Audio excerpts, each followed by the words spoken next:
So hi everyone, my name is Nicky there. Selamat pagi, selamat siang, selamat sore, selamat malam. I think I cover all of the daytime and nighttime here. Apa kabar semua? Selamat pagi. Terima kasih untuk melihat dan mendengar saya.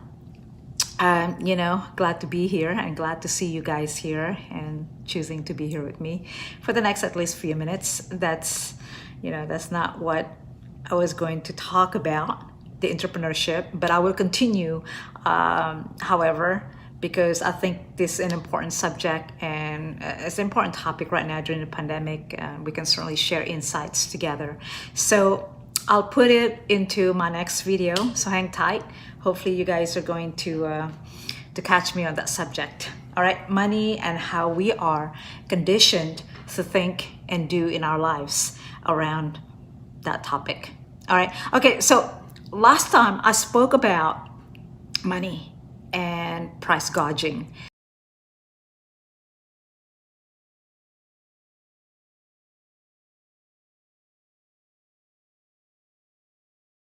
I think right about a couple of months ago, price gouging during the pandemic, what it means to us and what will affect to our long-term economy. And I rarely, or maybe not even heard anyone speak about this on this topic. Maybe there are some, but a couple months ago, 2-3 months ago, no one really talked about it and scratching on this topic. We are so focused in right now, the present chaos and surviving the uncertainties, surviving the next couple months, the economic instability and the election coming up, guys, in a few months in November. So couple things that I really would like to point out at this time. The printing of new money circulating that will have long-term impact in our economy. There are some thinkings out there, some thoughts and insights, but no one seems to talk about it really. Anytime we see tax changes in both state and federal level, and also stimulus that we have, all of us had been spent by now probably, and bailout money, meaning that the government is really printing money, new money, fresh money, to be circulated out there, right? People spend and now new money is in circulation. This will cause inflation, right? Bloating to the already existing national debt crisis, right? In 18 months or so, this has huge impact. Does this have long-term effect in our economy? Yeah, the answer is yes. Of course, absolutely, right?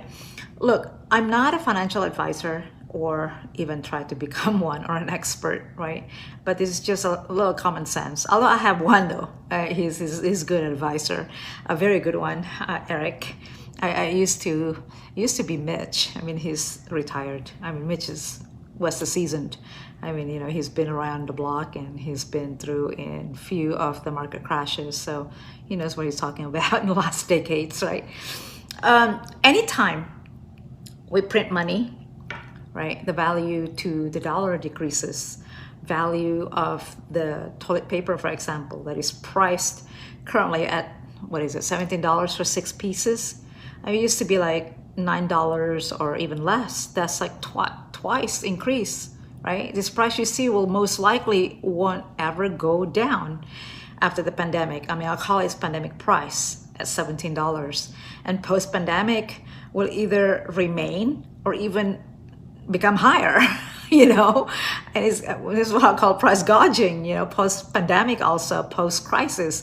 But the value of the toilet paper remains the same while the price increases.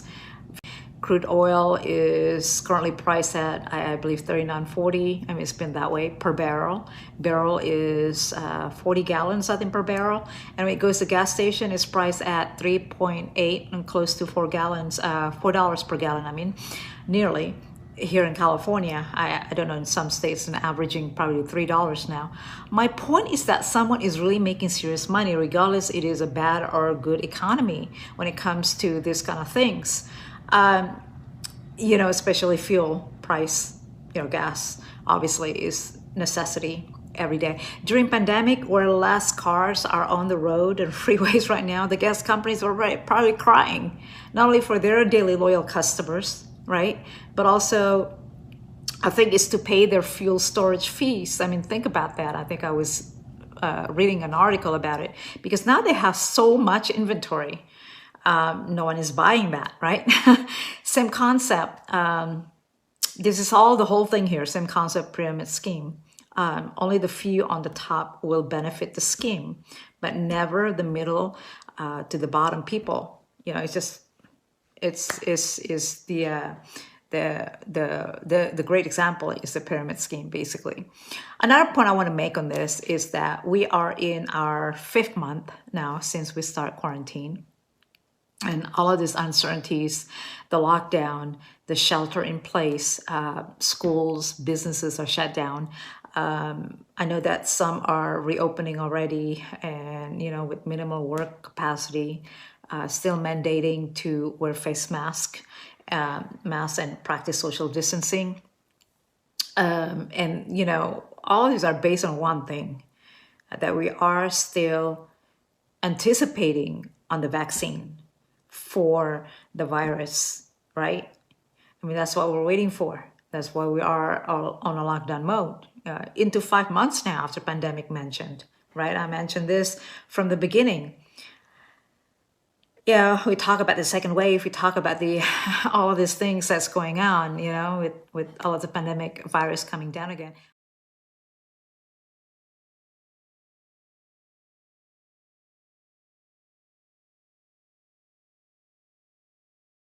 Yeah, we talk about the second wave. We talk about the all of these things that's going on, you know, with all of the pandemic virus coming down again. We should have shut down. I mean, the entire world shut down for 30 days collectively together.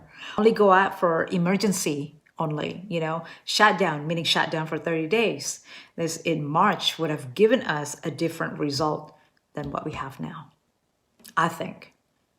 I don't know. I mean, you could share some of your insights with me. You know, there is a second wave, they say, right? The virus, because people do not wear face masks and they're not practicing social distancing when they're out in public, protests or large mass gathering events that we've seen in the last month or so. I mean, I won't go this. I want to go this to this discussion. It's a different discussion. Perhaps we'll save it for next time. Okay, but so moving on. So my question is that in that regards, even when there is this magical vaccine, do we already have the infrastructure of the delivery of these vaccines to the public?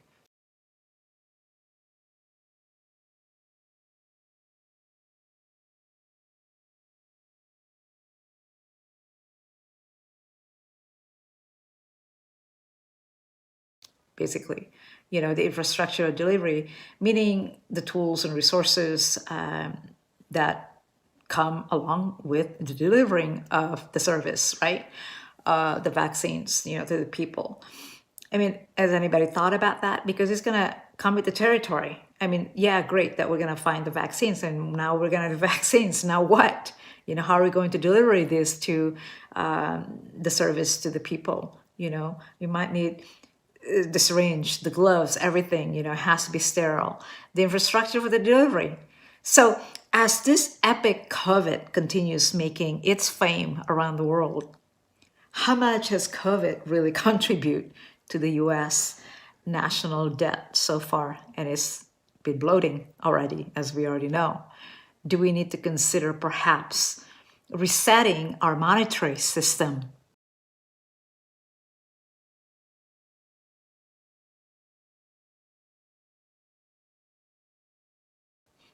You know, think about that. I don't know. I mean, call me crazy.